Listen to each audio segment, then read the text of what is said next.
today we're going to teach you the most common mistakes people make in church live streams. Let's get into it.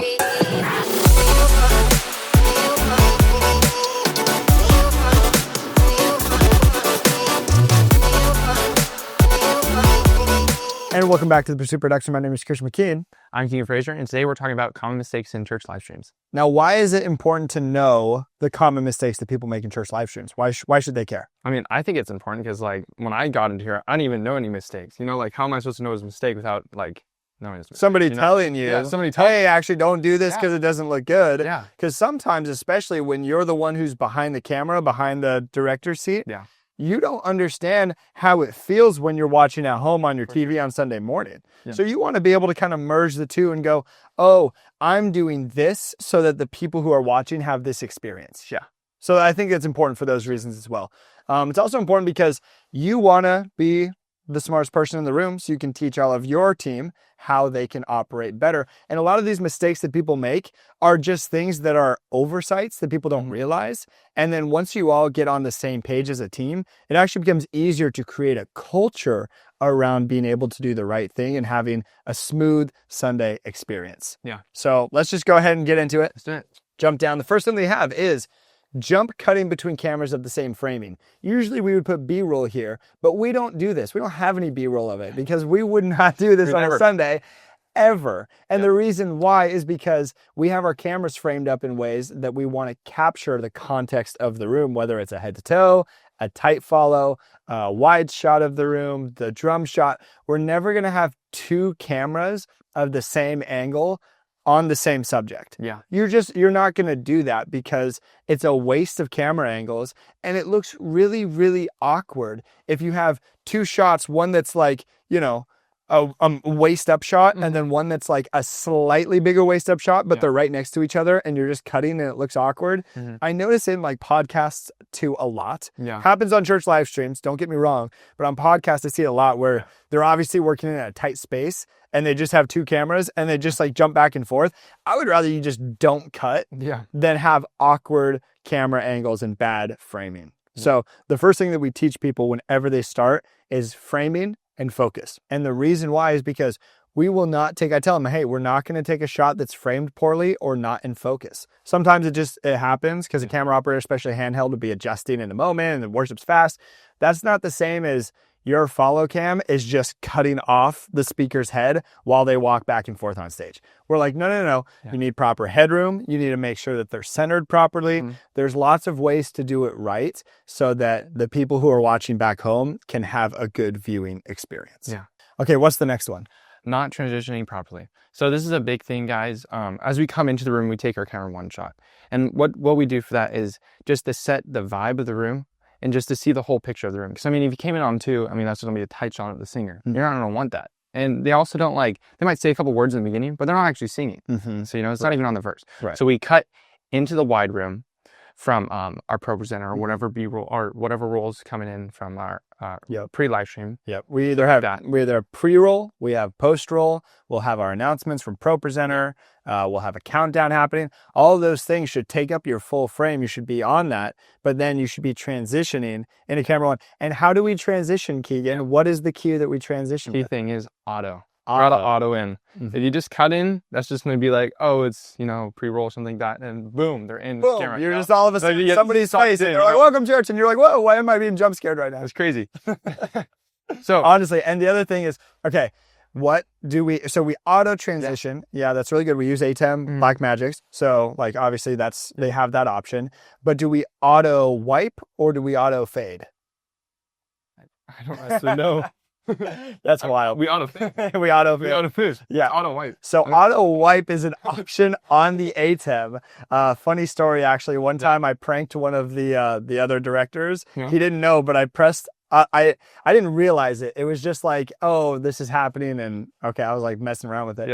I knew what was happening, but I pressed the wipe button, and so when he transitioned into the room, he hit auto, and it goes whoosh, and the whole frame, you just see the countdown disappear, and then camera one just pop in like it's a Star Wars wipe transition. It was so bad. One time, okay, I'll show this story. One time, one of our directors, I don't know how, but a star wipe got set instead of the fade.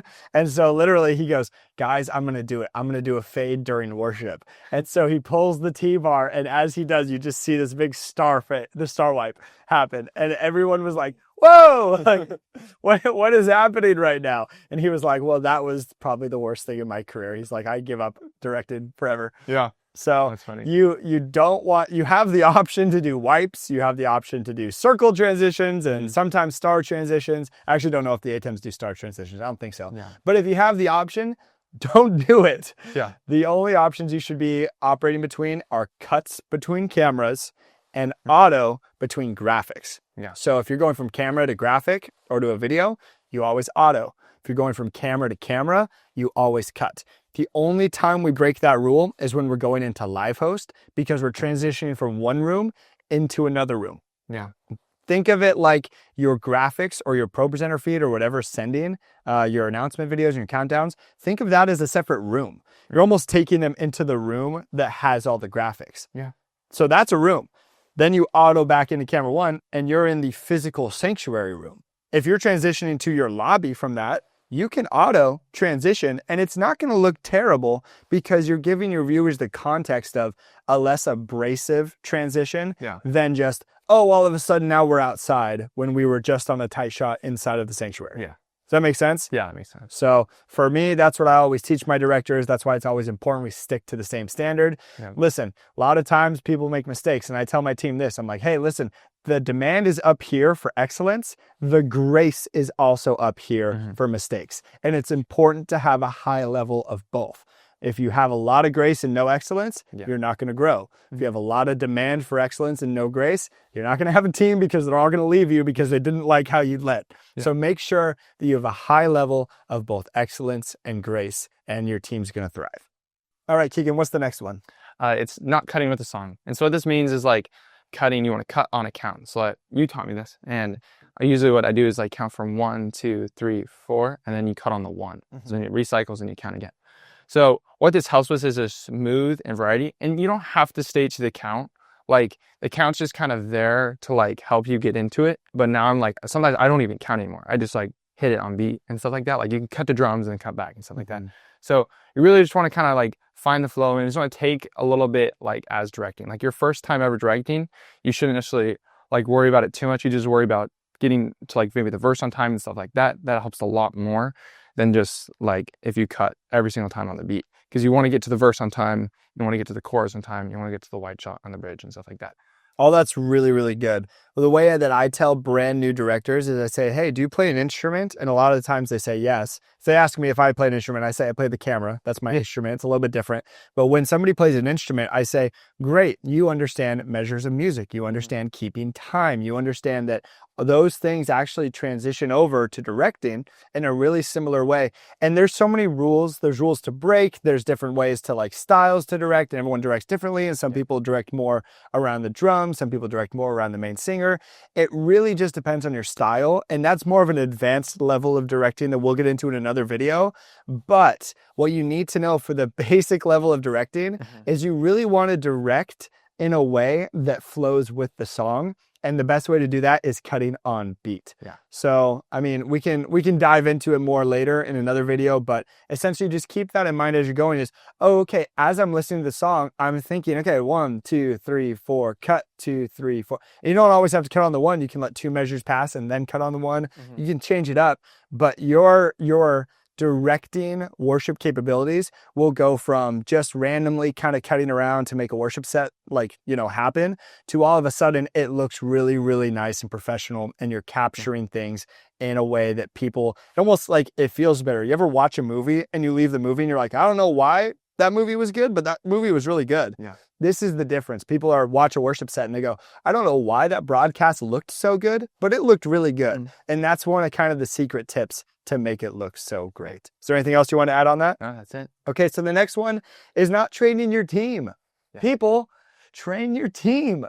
What are you doing? Why do you just have people show up and be on the same camera every single Sunday? Like, you want to give people opportunities to do different positions. And I have this saying, I say, directing makes you a better camera operator. Knowing how to do each position makes you a better director. So if you were somebody who was just thrown into directing and you've never done video production before, you're probably not going to understand how to push your team to get the best shots. Yeah. If you're someone who only cam ops, this is something that I see all the time, is someone who only cam ops with us goes and does directing, and they go back to cam opping the next Sunday and they cam op differently. Yeah. Because now they know how to anticipate what a director needs. Because when you're in the director's seat, you have the authority, you have the power to be able to say, hey, I want this shot, or I'm going to take this shot. And they know, oh, when I direct, I want this camera on this shot, or I want to be able to pick up this. I have done so many worship sets, like so many songs over and over again. Reckless Love, Do It Again. I Thank God. I Thank God is probably one of the most ones that I've done that I've really dialed in just personally as a director. And I know what shots to call every single time. And so therefore, if I'm a camera operator, I know what shots the director is going to want to get. Again, every director is going to be different, but train your team so that they have an all-encompassing knowledge of how the system works.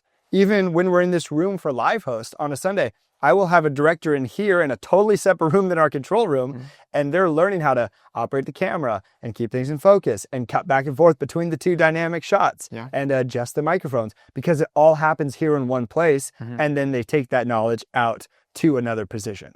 So all of that is just so important. Please train your team. Please give people the opportunity to be able to fail. I tell everybody, I say, there are stupid questions. Ask them anyway, because that's how you're going to learn. So give people the opportunity to ask stupid questions. Give them the opportunity to be in a situation where they have to figure it out. I think that a little anxiety is okay. Just a little bit, just enough where they go, oh shoot, like my director's not here. I have to figure this out. He told me that I got to get this cable from this point to this point, but I don't know how. How do you unwrap it? How do you lay it out? How do you wrap it up? Doesn't matter. They got to figure it out. Obviously, be there to help them, give them grace, but make sure that they're being put in situations where they're still growing and we don't grow complacent. Because that's really, really important, especially in this environment. And especially for a lot of you directors who are wearing multiple hats on Sundays. You're trying to figure out, well, I'm doing the audio and I'm doing the broadcast, or I'm doing media lights and video. Listen, train your team so they can take over. And that's why it's just so important to have a good system. And we talk about that in other videos, but the simpler the system, the easier it is to understand for volunteers, the more successful you'll be on a Sunday. And we'll get into that more another time. Next one is not knowing your gear. This is a big thing, especially mostly just lenses, and also like how to turn on your camera. I might just kind of sound a little dumb, but I've had people like ask, like, because we use pockets and Blackmagics. I mean, there's two different power on points. Blackmagics are pockets, but we use pockets and reds. Yep, keep going. You're doing great.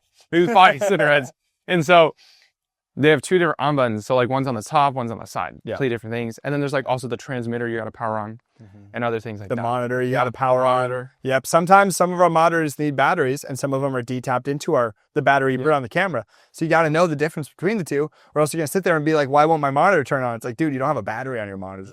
Like, oh, well, it's different at this campus or with this camera. So you want to try to like understand the system of how your gear works the best as possible. Yeah, and also teaching them how to like use the transmitter. I mean, switching channels is also a big thing you got to do on the fly. The director's not to be able to help you. Even the person who's maybe taught you, like brought you onto the team, is probably not even to help you in the moment during like a worship setting. Like I've had to learn that, like you've taught me this, and it's just so nice to like be like, oh, we need to switch channels because the frequency is not working, so we switch the channel. So, and the other thing is wireless issues. I'll say this: wireless issues happen all the freaking time. Yes. Like literally all the time, where like some Sunday mornings during the service, everything will run perfectly normal. And other Sundays, Jade is holding the camera and it just stops working. And you're like, why is it not working right now? Nothing's changed. Well, it's good for your team to know. And I'll just throw this out there for Teradeks. You can set them on a rotating frequency. So if they get stuck or stops broadcasting correctly, it'll change its own channel. We also use Vaxis, and we also use the DJI SDR unit. And so that unit as well, you have to manually change the channel. And so doing that, knowing how to do that is really important for your cam op, because either they figure it out or they have to bring the camera all the way back to the control room. And while you're directing, you got to figure it out for them. And that's not good. So knowing your gear, absolutely, 100%. What else were you going to say? Yeah, the lenses. I mean, it's a big thing. Like our Canon 70-200. I mean, there's a bunch of different dials, you know, switches on the side, like the autofocus, stuff like that. There's so many bumps that, like, and they don't know what it was set to. I mean, they should know, like, what it's set to, because I could have a mid-worship set, you know, stuff like that. And also, like, the monitor. I mean, there's multiple different monitors, how to use the monitor, stuff like that. I mean, like, the other day, like the focus assist wasn't on, and I like focus assist. And so like I had to figure it, like I knew how to do it, but like I didn't have a chance during worship. And if I didn't know how to do it, I would never be able to fix that during the worship set. Yeah. So it's just stuff like that. You need to like teach people how to do it, or like learn it, and, you know, to teach other people. So It's very true. It's very true. Knowing your gear, all the gear is different. Yeah. You're going to have a mix of lots of different, you know, different brands, different monitors, different cameras, different lenses.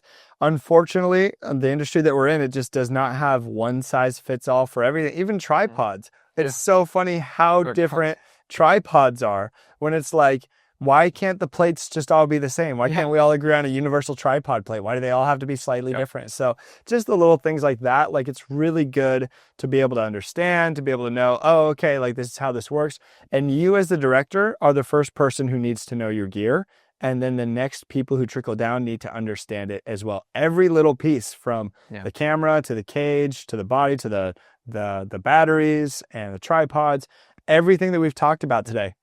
All of it is extremely important to know so that you can troubleshoot the fastest whenever problems happen, and problems always happen. It's just inevitable. For some reason, they always like to happen right at the 2 minutes before service. Everything's not working. Let's get it fixed somehow. It's all important to be able to figure out, okay, how do we fix this? How do we make it work? And I love our team. I just want to shout out our team because they do such a great job at learning, at wanting to understand the new system and new gear and everything. So we really do have a great team in that area. So I'm very thankful for that. Yeah. Cool. Well, guys, that was the common mistakes to avoid in church live streams. We hope that you got something out of this. This is something that we love to be able to share because we've made a lot of mistakes along the way, but you don't have to. So please just do your best to take as much of this as you want, as you can. And we hope you guys have a successful Church Sunday live stream based off the information that we gave you. If you have any other questions, leave it in the comments below. We love to answer questions as quickly as possible. We love to cultivate a community. That's why we're doing this channel. That's why we're doing these videos. So please just let us know. And if you're one of my cam ops who's watching this back, make sure to avoid these church mistakes in your live streams, because if you don't, I will be watching. All right, guys, that's all we got. Make sure to like, subscribe, share, and we will see you in the next video. Bye-bye.